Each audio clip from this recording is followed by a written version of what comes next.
What's going on, Packer fans? Happy Packers game day. Welcome into the Pack a Day podcast. I'm your host, Andy Herman. You can follow me on Twitter at Andy Herman NFL. You know her. She is Perri Goldstein. You can follow her on Twitter at Perri_Goldstein. You know him. You can follow him on Twitter at Alex_Strofe. It is Andy. It is Perri. It is Alex. We are here. It's Packers game day. How are you guys doing? More importantly, Perri, Alex, how are you guys doing? I'm so pumped to talk Packers football. Packers have a very weird October. I've had so many Sundays free of Packers football. I don't know what to do with myself. It's been very odd. Yeah, we get 2 of 3 in a row without Packers football. So it's game day. I'm jacked up. I'm excited. I know we'll talk about it later, but we get to see an old friend in Devontae Adams, coming up tonight. So it's all good, man. I'm ready to go. It's a big Jordan Love game tonight. It is a big Jordan Love game. It feels like every game is a big Jordan Love game. Like everything's like, like a little extra evaluation of Jordan Love. But this is definitely one where you just want to see him go into Vegas and play one of his best games against a defense that's not very good. We'll get into all of that. Before we get there, we are recording this prior to Cowboys 49ers, which should be a heck of a Sunday night football game. But I wanted to get your thoughts on the rest of Sunday's slate of action. We saw Green Bay's second round pick take a little bit of a hit as the Jets pick up a win over the Denver Broncos. The Nathaniel Hackett revenge game was kind of cheering for the Jets because of the Sean Payton douchebagginess of trying to throw Nathaniel Hackett under the bus. Still team Nathaniel Hackett. So sort of happy for Hackett there, but it hurts the Packers draft position. We saw the Vikings lose. That's always fun. Just an interesting slate. We saw the Bears win on Thursday Night Football, which is not expecting. The Lions looked insanely impressive once again. Perri, I'll start with you. Your thoughts on Sundays and this week's slate of action so far. It's just been a really interesting early month, I would say, not just like this Sunday. I'm feeling like a sense of a turnover almost in the league of teams that we've historically been used to being good are not good. And it's almost like a lag in like coming to terms with that. Like the Lions beat, the Carolina is not a good team. They have a good young quarterback who hopefully will be good in the next few years, but they beat down on a very bad team, and that's what good teams do. And picked up Aiden Hutchinson in fantasy this week. That was a very good decision on my part. But it's hard to get your brain back there. You're watching like the Pats 2 weeks in a row. Bill Belichick has his worst losses in his career. You're watching the Steelers and Mike Tomlin also struggle. It's a really interesting kind of like turnover of teams who are now, top of the game. It's fun. It's, every year the NFL is great because it's such an even playing field every single year. And you go in and you never know who's going to be good. And you just get to watch, and it's very, very fun. Patriots -76 in point differential now, -76 in point differential. So that is absolutely crazy. Alex, sorry, go ahead, Perri. No, it's just weird. Like you think of the Patriots and you think of like this dynasty, and that's not who they are anymore. No, not even a little bit. The Broncos allowed 70 in a game, and they don't have as bad of a point differential as the Patriots do, which is crazy to think about. Alex, what were your key takeaways? That's a great stat. Yeah, on the Patriots, Mac Jones ain't the guy. We saw Bailey Zappi play well against the Packers last year. Maybe he's the guy, I don't know, but the Patriots bad. The AFC confusing as a whole, really, right? Like we know Kansas City's good, but Minnesota was in that game until the very end of it, losing by a touchdown.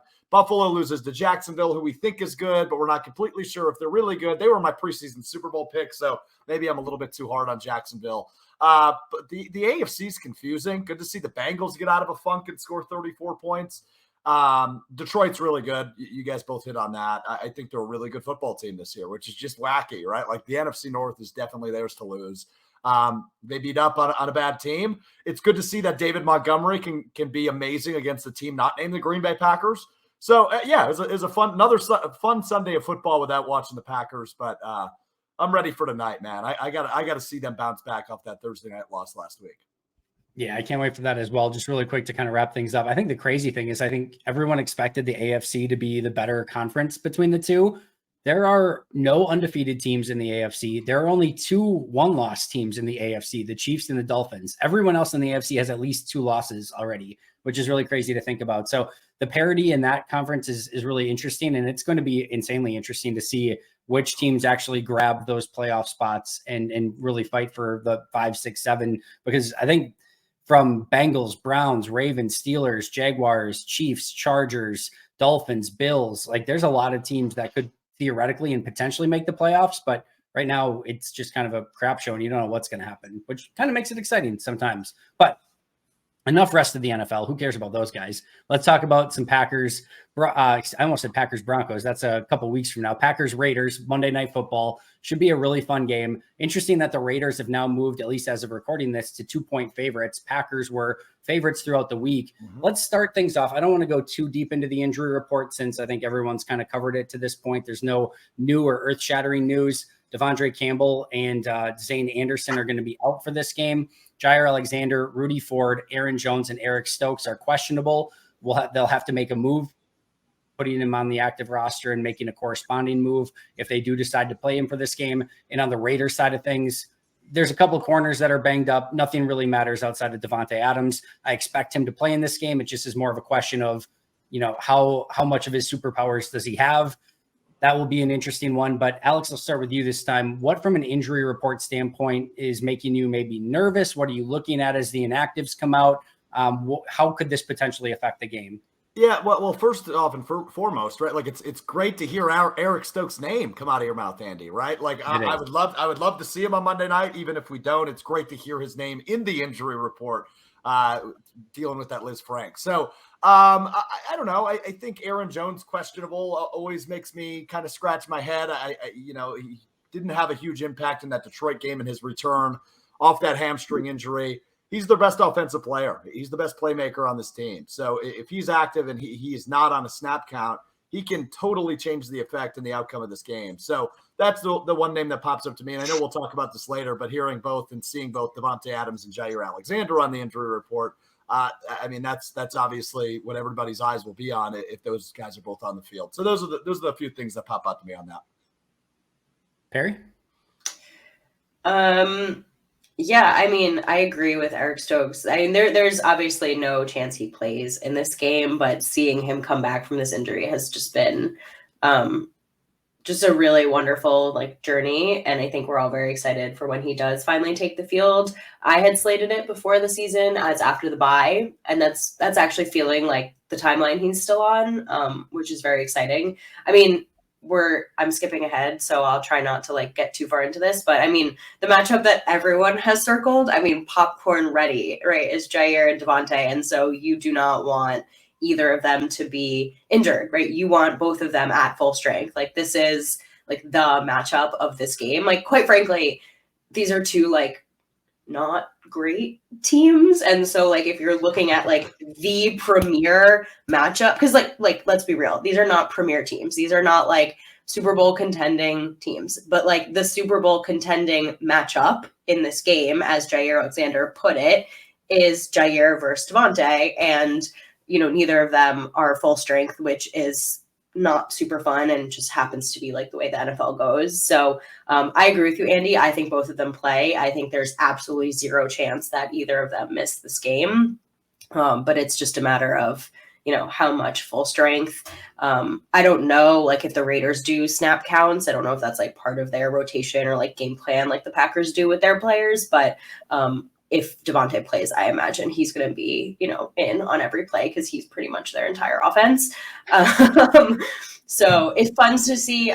Just some players not on the injury report, like Christian Watson, not on the injury report anymore. So he's going to be full go, which is awesome. And look, we don't have David Bakhtiari anymore, but besides that, this offense is finally actually almost basically 100%. And that hasn't happened yet. And we're a month plus into the season. So that's great, right? It's again, it's the NFL.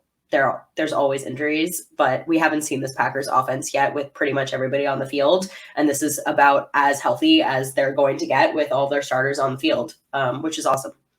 Yeah, I totally agree. And I think the biggest takeaway for me again is the players that aren't on it, like you mentioned, Elton Jenkins, John Runyon Jr. being two of the big ones. If this Packers offensive line can be as healthy as they can be, sans David Bakhtiari, I think that's a huge advantage for Green Bay. I also think there's an outside chance, right? Like that the only Packers that you're really kind of missing in this game are David Bakhtiari and Devondre Campbell. Like that's not the worst. I mean, obviously Bakhtiari being out is brutal, but you're going to have a couple starters that are out at all times. And we know Bakhtiari's out for the season now. If you only got a couple of them, that's not so bad. Now, as far as Eric Stokes, I won't go as far to say as I think there's 0% chance. I do think there's an outside chance. He practiced all week. He's listed as questionable. And it sounds like it wasn't so much the Liz Frank thing as it was the recent hamstring injury that's kept him out. If he's ready to go, even if it's for just some dime snaps, just to get him back in the swing of things a little bit, I don't think it's complete 0%. Somebody brought this up on Twitter as well, is that I wonder also if all of a sudden Jair can't go in this game, do then they activate Eric Stokes and say like, oh, Jair can't go because of his back. Well, let's get Eric up. And, maybe the initial thought process is let's give Eric the one more week with the bye or whatever. But if Jair can't, like, you don't have much to lose at that point. If he can go, like, I'll take whatever I can get out of Stokes rather than, Corey Ballantyne at that point as a corner. So it'll be interesting. Can I counter that? Please. I just think throwing someone back in after this kind of injury into that moment might actually end up setting him back. That would be my counter. Just and also looking in the way that the Packers tend to ease players back in after injuries. I mean, you just look at the hamstrings, right, with Aaron Jones and Christian Watson. Like, they're saying they're going to play, but they're on a snap count, right? Like, Eric Stokes had an even worse injury, hasn't played in almost, what's it been, almost an entire season? Yeah. So like, they're not, like, I think getting him in dime snaps, maybe even a little bit of special teams, easing him back in that capacity, very smart and would be great to see. Just like, it's kind of like he's going to be a little rusty almost, like, it's not like just riding a bike, like, or, so, but throwing him back in as your starting outside corner again, I don't know if I can actually see the Packers like training staff deciding to do that to someone after his kind of injury. Yeah, to be clear, I don't think he plays 60, 70 snaps in this game. Like, I don't think that's within the realm of possibility. But to your greater point, like, if Jair can't go, and then maybe in that situation you have Carrington and Rasul as your starters, Keyshawn as your nickel, and then Stokes as your dime in that situation. At least just give him, 10 snaps at most on defense in this game. And we'll see. It'll be interesting to see how that plays out. Like I said, it's really tough to tell. And there could be a doctor in there being like, no, wait the 2 weeks. And if that's the case, then of course, wait the 2 weeks. But if he's fully cleared and they feel confident with him, and for some reason Jair can't go, I'm more of the mind of like, all right, even if it's 10, 15 snaps, that might be better in coverage for this team. And they could use him in some of those situations. So we'll see. We shall see. Any other thoughts on that, Alex? No, I just think there's no way the way Jair's been talking, he doesn't play. But back injuries are tricky. But the way him and Devontae have talked all week, boy, Perri, you said it. Get your popcorn ready because that is going to be a hell of a matchup. And I think that's what we're all looking forward to come tonight. And just to give context too, like, and I'm sure most people know this, but in training camp and practices, whatever, when Devontae was up, it was Jair would immediately go over. It was constant. Like, those two were iron sharpening iron. They were so fun to watch in training camp. So they know each other insanely well. They are two of the best, players that they're given positions, and to watch them go against each other for a game is like a game within a game and should just be so fun to watch. So hopefully they are healthy and can go, and we get to watch that popcorn ready matchup. Can't wait if that does end up happening. Now let's go to keys to the game. We know the low-hanging fruit, Davante Adams and Max Crosby. I was going to kind of save this for later, but let me just say this. This Raiders team is worst team in football bad that also happens to have two of the greatest players in all of the league in Max Crosby and Davante Adams. Like, you take away those two, and again, I know you take the two best players away from any team and it's not going to be pretty, but you take away Adams and Crosby, and I literally think this might be the worst team in all of football. But they are two of the best players in the league, which makes them that much more potent and a little bit more dangerous than they would be based on the rest of their roster. So, Perri, I will start with you. We know the low-hanging fruit of Adams and Crosby, but I'll let you go in any direction. What are your keys to the game for the Packers and Raiders? So I can't talk about. No, you can absolutely talk about it. Okay, because I think about this game and I just think, okay, you need a pass rush plan for Max Crosby. So you got to keep Jordan Love upright. and win the turnover battle. Like you said it, Andy, this is not a very good Raiders team. And I think if the Packers can get any semblance of a run game going, just like any semblance, contain Max Crosby, keep the football, play a clean game, just like sustain some drives, right? Just like play like a very like basic brand of football, and you walk out of this with a win. Like this is not a game where you need to do like anything special in order to win. That sounds really mean. I know the Raiders players get paid, but like it's true. You said it. You know, you have to like. Devontae's going to get his. He's going to have like most likely he's going to have 100 yards in this game. That's just it. But if you can contain Josh Jacobs, which this ground game for the Raiders is bad, even if Josh Jacobs is a wonderful player, and I feel poorly for him because he wants to get paid and he's on a contract year, but like. It's a bad ground game. They have no other weapons. Jimmy G is Packers fans know. It's Jimmy G, right? Like it's not a good offensive line. Like this pass rush should be able to eat. Jimmy G coughs up the football a ton. Like you win the turnover battle in this game and you play a clean game of football on the offensive side of the ball. Like you walk out of Vegas with a win. I love it. Alex?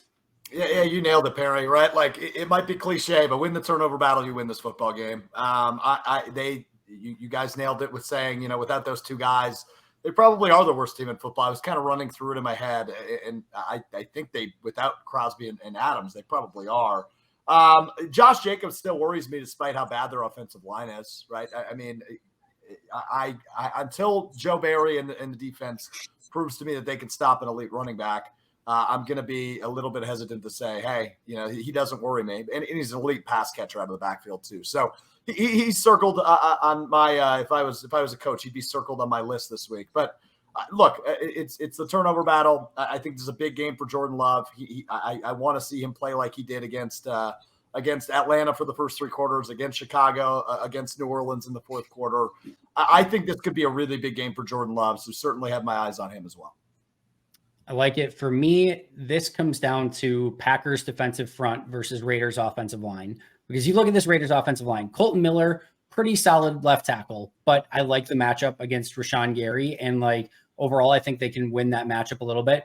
Dylan Parham, Andre James, Greg Van Rotten, former Packer, by the way, Jermaine Illuminor, they're all like okay at best. Nobody's really good. They don't have a Trent Williams out there. They don't have a Penei Sewell. They're fine. They are fine. It's none of them are like, okay, target that guy and like we can rush at him necessarily like every single player or whatever, but they're all just kind of there. They're all fine. And that's a matchup for a group that has Kenny Clark and Devontae Wyatt and TJ Slayton and Rashawn Gary and Preston Smith and Enigbari and like all those guys. I need to see Green Bay win that matchup. This is a matchup that they have the ability to win, that they don't allow Josh Jacobs to get going, that they don't give Jimmy Garoppolo time in the pocket. Jimmy G is kind of like a lot of the Derek Carrs, the Kirk Cousins. Like if you get him to move off of his spot and have to think and like start moving at all, you're in a huge advantage. If he can just sit there in a clean pocket, yeah, Devontae Adams and some of those wide receivers, Hunter Renfrow, like Jacoby Myers, they can beat you. And more specifically, Garoppolo can beat you. So to me, this is a okay at best offensive line. Green Bay's defensive front needs to win that battle. If they do and make it so that you're not getting 40 carries for the running backs on offense and that Garoppolo doesn't have time, give me Green Bay all day, every day. And I think that's a matchup Green Bay can and will finally win in the trenches in this game. Yeah, they get off to a fast start offensively. The Packers do. I feel really good about their chances in this game, right? Because I do trust guys like you mentioned, right? Rashawn Gary and Kenny Clark to be disruptors in the trenches. And if Jimmy G, as Perri pointed out earlier, right? If he coughs up that ball once or twice, ooh, baby, that confidence is going to be high. You put the ball in Jordan Love's hands, and this team gets off to a fast start. They score early. I feel really good about their chances to hang on to the lead throughout. Well, one of the Packers' defense, like on the defense, like their strength is their pass defense. Like this team was built to play with a lead. They were built to defend the pass and they were built to rush the passer. I mean, Andy, you've been talking about it all week, and Maggie and I talked about it on Packs What She Said. Like their front, they are pass rushers. They're not built to stop the run, like athletically. And this is a perfect matchup for them to be able to do that. This is not a good run game from the Raiders.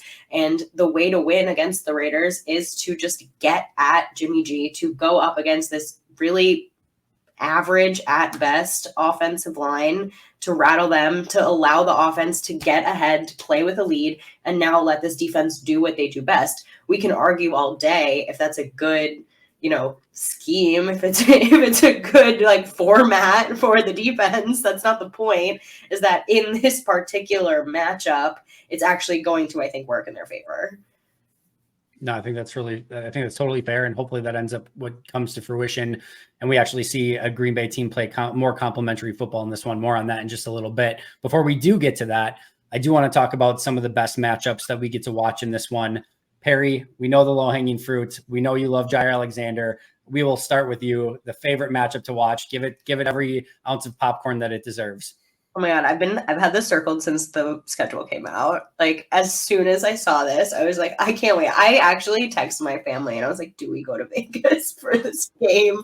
Like, I will go just to watch this live. I mean, you said earlier, Andy, like this is extra special because Devontae Adams hasn't played his former team yet. This is the first time. Granted, no Aaron Rodgers, but it doesn't really matter because Devontae's going up against his former defense and he's going up against Jair, and they went against each other every single practice since Jair was drafted. And there's just a ton of respect between the two of them, the top of their respective positions. You heard it all week in the way that they describe each other. I mean, Jair literally said it's basically our Super Bowl. And they've never, it's really interesting. I would love to hear from other players who kind of leave their teams and then have to play each other, where it just doesn't happen that often there, where you only go up against each other in practice and you have this like competition where, you're making each other better, but for your own team, right? It's like, go out there and be the best because you're going up against me. So, you can beat the other guys because I'm the best. But now you have to go up against me. And there's so much knowledge there too. I think that's what I keep going back to with Devontae is he knows this defense. Like, he knows them really well. He knows their tendencies. He knows all of Jair's secrets. Like, this is like insider, like state secrets. And it's the same with Jair. He knows like all of Devontae's releases off the line. He knows everything that he can bring to the table. So it's just going to be like, who can use their football IQ better? Like, athletically, they're both top of the game, but who knows the film better, who knows each other better, who remembers what it was like to go up against each other and practice better and just like rip it. And they're each going to get one on over each other. I think there's going to be a lot of smack talk. It's just going to be really, really fun and just all love too. Just all love, all respect, and just like one for the books.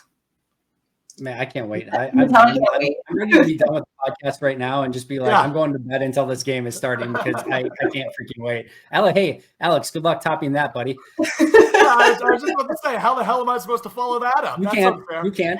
Yeah, I was actually going to go. This is the best part. I was going to go after Perri and be like, oh, I'll like separate Alex and Perri this time. I'll go next. I'm like, no, Alex, it's all you. I'll keep it really quick. Perri took the correct answer, but I will highlight something we've already addressed, and that would be the Packers pass rush against to use your term, Andy, fine offensive line. I want to see Preston Smith and JJ Enagbare and Rashawn Gary taking Jimmy G and shoving him in his locker until he gives them their lunch money, right? Like, that's what I want to see. I want to see this defense get some get back after a not so great performance against Detroit a week and a half ago. It's a mini bye. I want to see some refresh. I want to see this team rejuvenated, and I want to get a big win as the Packers travel to Vegas for the first time. That's what I've got my eyes on. It's from a defensive standpoint, outside of the obvious Jair versus Devontae.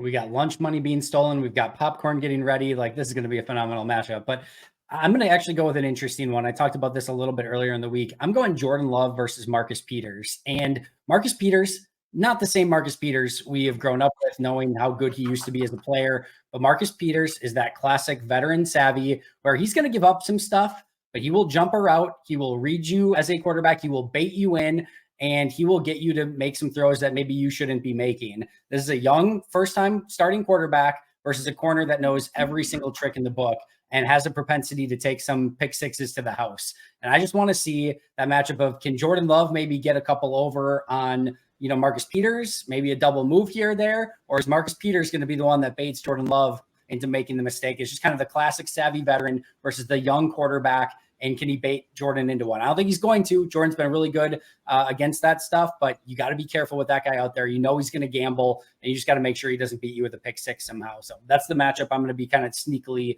watching outside of the popcorn ready matchups in this one. That's really fun. I think one of Jordan's biggest strengths so far, I would say, is he's making pretty good decisions. I'd say other than in the Lions game, he missed. So there were some missed throws where he didn't have some throws that were there, which I will take over some just really bad decisions, right? Yep. But when you go up against DeMarcus Peters, again, I just used the football IQ, so here we are again. Maybe that's the theme of this podcast, but Marcus Peters has played a lot of football and he's seen a lot, and that's just something that you don't have when you're Jordan Love, right? You learn a lot just from playing, and he's gonna want to get his, and it's gonna be a lot of good learning moments. I think. I mean, if Jordan Love is who we hope he is, he took film from Detroit, and he's gonna learn from it, right? And he's not gonna make the same mistakes again. So hopefully he doesn't have more of those moments against DeMarcus Peters. But even if he does, okay, that's what this season's about. Yeah, really quick add on to that is we are watching Jordan Love learn in real time, which is kind of fun and kind of exciting. I talked about this a little bit earlier this week as well, but that Detroit game, you can understand the first 3 weeks he had awesome pass protection, and it was going against the Lions. You're thinking going into that game, we have to be a little bit concerned about Aiden Hutchinson, but the rest of their front had not been good the remainder of the season. So if you're Jordan Love, through the first 3 games as a full-time starter, you're thinking you reset your shot clock. You're if my first read is just okay, or maybe it's a quick 5-yard slant, and maybe I think something's going to open up bigger on the back end. I have the time to go through and get to my next progression, my next read.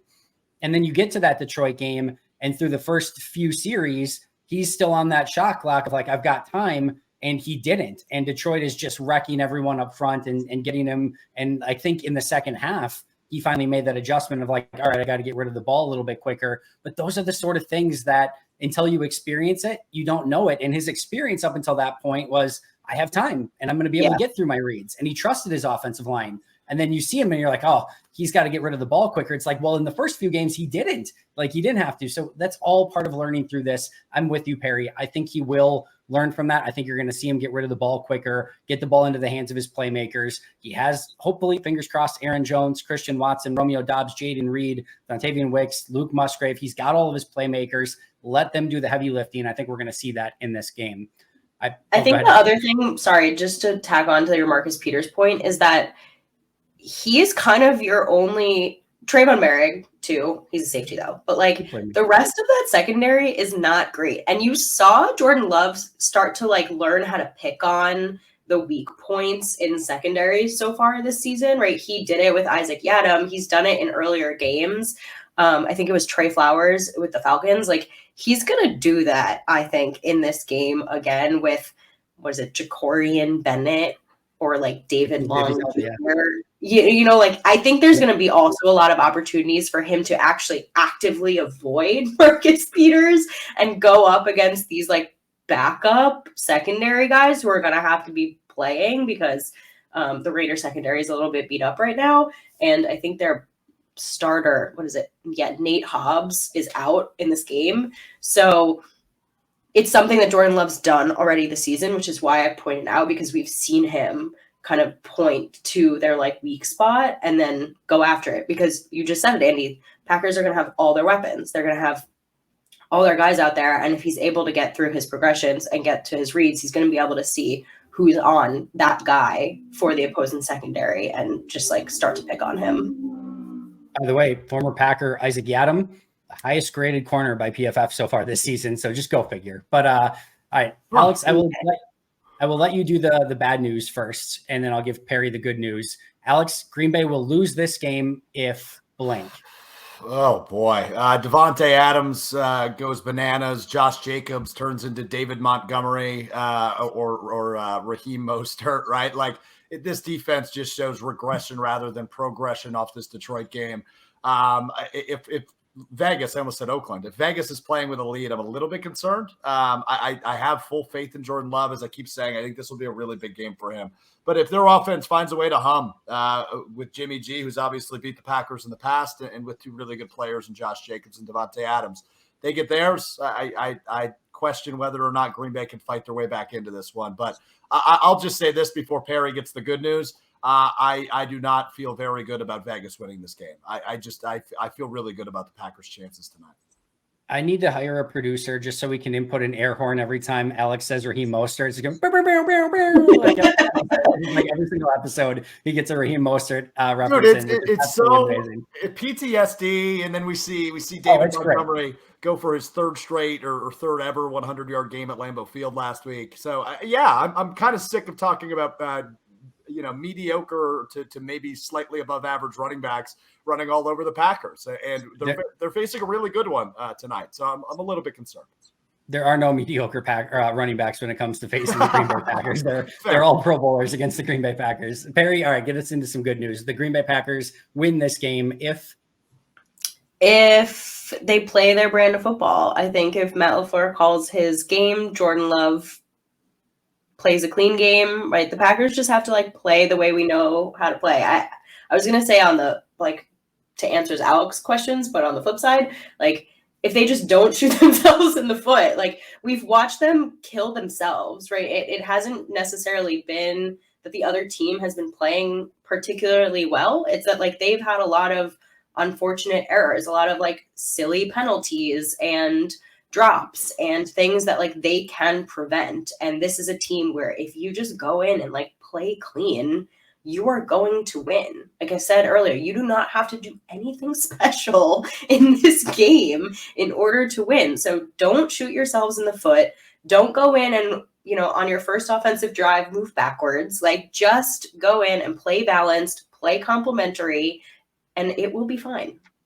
Mm-hmm. Yeah, just a couple of quick takeaways on both sides. To me, you hit the nail on the head, Perry. It's complementary football. If this is just a normal game where can the running games be close? Can it be the Packers have 100 yards on the ground, the Raiders have 100 yards on the ground? I feel really good if that's the case. If it's another Raiders have 200 yards on the ground, Packers have 25, yeah, it's not going to be probably very good. So just a better brand of complementary football. And then watch out to DeAndre Carter, a pretty good returner for the Raiders. We've seen some teams already have success against Green Bay from a punt return standpoint.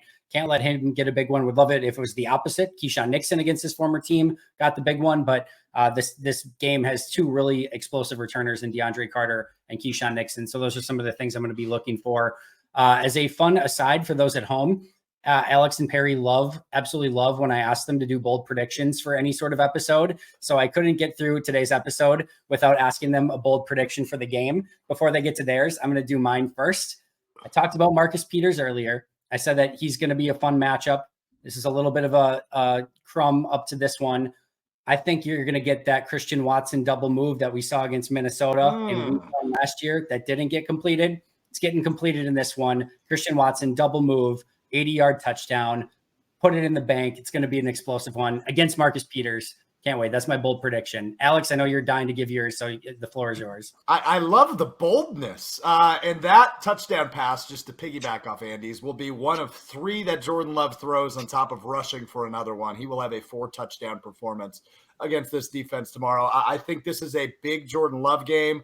As much as it is the Rich Bisaccia revenge game, this is a big Jordan Love game. I think it's a prove-it moment for him. Obviously, I called it the mini-bye earlier. Plenty of time to prepare for this team, who I keep wanting to call Oakland, Las Vegas. I'm excited to see what Jordan Love's got, because I think this is kind of where we start to figure out what exactly he is, right?